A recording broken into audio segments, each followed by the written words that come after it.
வேதாரண்யம் அருகே விபத்து, பள்ளிச்சுவரிலிருந்து மாணவர் சாவு.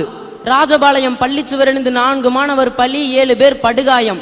திருவையாற்றில் பள்ளிச்சுவரிலிருந்து 4 மாணவர் சாவு, 7 பேர் படுகாயம். ஆரணியில் மின்சாரம் பாய்ந்து எல்கேஜி மாணவன் சாவு. அம்பத்தூரில் பள்ளி மாணவன் சாவு, தலைமை ஆசிரியர் கைது. சாக்கடை மணலில் சிக்கிய ஆட்டோ கவிழ்ந்து பள்ளி மாணவர் சாவு. கும்பகோணத்தில் பள்ளி தீ விபத்து, 96 குழந்தைகள் பலி. இதுக்கெல்லாம் காரணம் பேராசை, சுயநலம், அலட்சியம், அறியாம மற்றும் குறிப்பா இன்றைய கல்வி முறை. இந்த கல்வி முறை தான் தஞ்சாவூர் விவசாய துபாய் ஷேக்கோட 6வது மனைவியோட பிள்ளைக்கு ஆயா வேலை பார்க்க அனுப்புது. இந்த கல்வி முறை தான். இந்த கல்வி முறை தான் மேகாலயா, ஜார்க்கண்ட் சப்பை மூக்கு பெண்ண ஈரோடு ரெஸ்டாரண்ட்ல தட்டு கழுவ வைக்குது. 5-6 வயசு சின்ன குழந்தைகளை சிக்னல்ல நின்று ரைம்ஸ் புத்தகம் விற்க வைக்குது. இந்த கல்வி முறை தான் உத்தரப்பிரதேச சிறுவர்களை நீலகிரி தேயிலை தொழிற்சாலைகள்ல வேலை செய்ய வைக்குது. இந்த கல்வி முறை தான் புத்தகத்தை படிக்க வேண்டிய பிஞ்சு குழந்தைகளை சிவகாசி பட்டாசு தொழிற்சாலைகள்ல வேலை செய்ய வைக்குது. இந்த கல்வி முறை தான் திருப்பூர் கம்பெனிகள்ல ஏழை குழந்தைகளை இரவு பகலா கண்ணு முழிக்க வைக்குது. உப்பு, புளி, மிளகாய போல கல்வி இன்னைக்கு கடை சரக்காயிருச்சு சார். இந்த கல்வி முறையே சரியில்லை. இந்த கல்வி முறையை பத்தி தான் உங்ககிட்ட நான் பேச வந்திருக்கேன். ஒவ்வொரு விலைக்கு தகுந்த மாதிரி வகை வகையான கல்வி உலகத்துல எந்த நாட்டிலையும் கிடையாது. காசுக்கு தகுந்த மாதிரி கல்வி. நிறைய பணம் வச்சிருக்காங்களா அவங்களுக்கு ஐசிஎஸ்சி கல்வி முறை. அதை விட கொஞ்சம் கம்மியா பணம் வச்சிருக்காங்களா அவங்களுக்கு சிபிஎஸ்இ கல்வி முறை. அதை விட கொஞ்சம் கம்மியா பணம் வச்சிருக்காங்களா அவங்களுக்கு மெட்ரிகுலேஷன் கல்வி முறை. ஒண்ணுமே இல்லாத எங்க மாதிரி ஏழை குழந்தைங்க அரசு பள்ளியில ஒரு கல்வி முறையில படிக்கிறாங்க.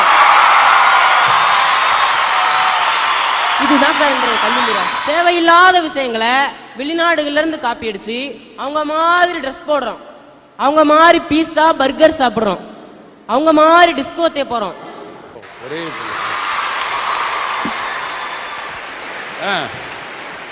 அவங்கள மாதிரி ட்ரெஸ் போடுறோம், அவங்கள மாதிரி பீஸா பர்கர் சாப்பிடுறோம், அவங்க மாதிரி டிஸ்கோத்தே போறோம். ஆனா அவங்க கிட்ட நிறைய நல்ல விஷயங்கள் இருக்கு சார். அந்த விஷயங்களை நம்ம காப்பி அடிக்கிறது இல்லை. அது என்னன்னா அங்க எல்லாத்துக்கும் ஒரே மாதிரியான சமமான கல்வி முறை தான் இருக்கு.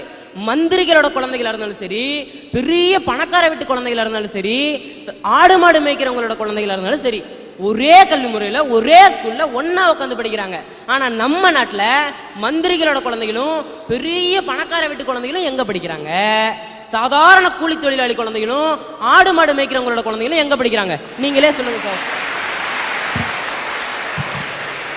குழந்தைங்க கிட்ட இருக்க ஒரு ஏற்ற தாழ்வுகளையும் ஏழை பணக்காரர் என்கிற வேறுபாட்டையும் நீக்கிறதான் ஒரு கல்வி முறையோட பையன். அதுதான் அதோட வேலை. ஆனா இந்த கல்வி முறை மேலும் மேலும் ஏற்றத்தாழ்வுடைய ஒரு சமுதாயத்தை தானே சார் உருவாக்குது. சபாஷ்.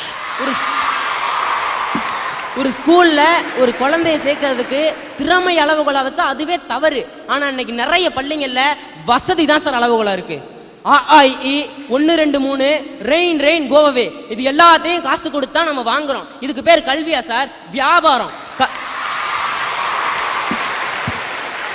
கல்வி வியாபாரம் ஆயிடுச்சுன்னா வாழ்க்கையே சுடுகாடு தான் சார்.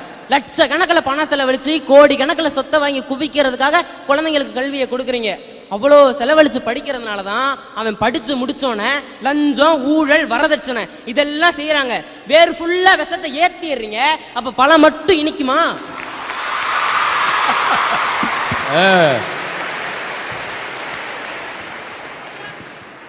இங்க கல்விங்கிறது ஒரு வடிகட்டுதல் மாதிரி மாறிடுச்சு.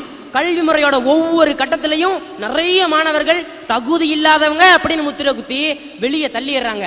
இவங்க எல்லாருமே என்ன மாதிரி ஏழை குழந்தைங்க.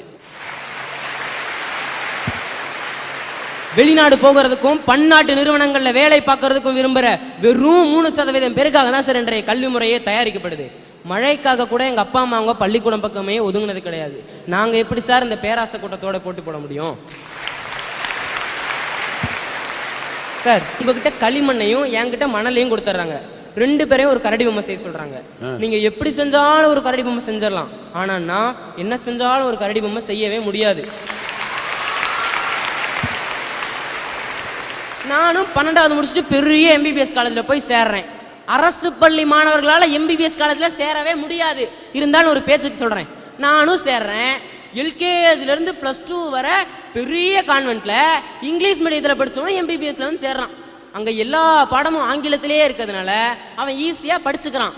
நாங்க தாழ்வு மனப்பான்மையிலையும் வெக்கத்திலையும் ஒன்னா சூசைட் பண்றோம், இல்லைன்னா அந்த காலேஜை விட்டே ஓடி வந்துடுறோம். இதுவா சார் கல்வி முறை? சார், என்னோட ஃப்ரெண்டு ஒருத்தன் கோத்தகிரியில பெரிய பிரைவேட் ஸ்கூல்ல +2 படிக்கிறான். அவங்களுக்கு +2 பாடம் 3/4 வாசி போன வருஷமே முடிச்சிட்டாங்க. இப்போ உங்களுக்கு ரிவிஷன் நடந்துட்டு இருக்கு. ஆனா எங்களுக்கு ஜூன் மாசம் தான் புக்கே கொடுத்தாங்க. நான் என்னதான் படிச்சாலும் அவன் வாங்குற மார்க்கை என்னால வாங்கவே முடியாது. ஆனா எம்பிபிஎஸ் காலேஜோ இன்ஜினியரிங் காலேஜோ போகும்போது 2 பேருக்கும் ஒரே கட் ஆஃப் மார்க். ஒரே கல்வி முறையில இத்தனை வேறுபாடு. இது என்ன சார் கல்வி முறை?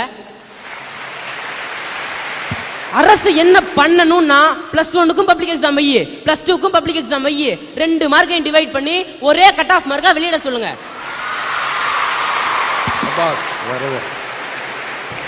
இல்லனா அரசு பள்ளிகள்லயும் +2 பாடங்களை +1ல இருந்தே நடத்த சொல்லுங்க. அப்பதான் என்ன மாதிரி ஏழை குழந்தைகளுக்கும் எம்பிபிஎஸ்ல இன்ஜினியரிங்ல ஃப்ரீ சீட் கிடைக்கும்.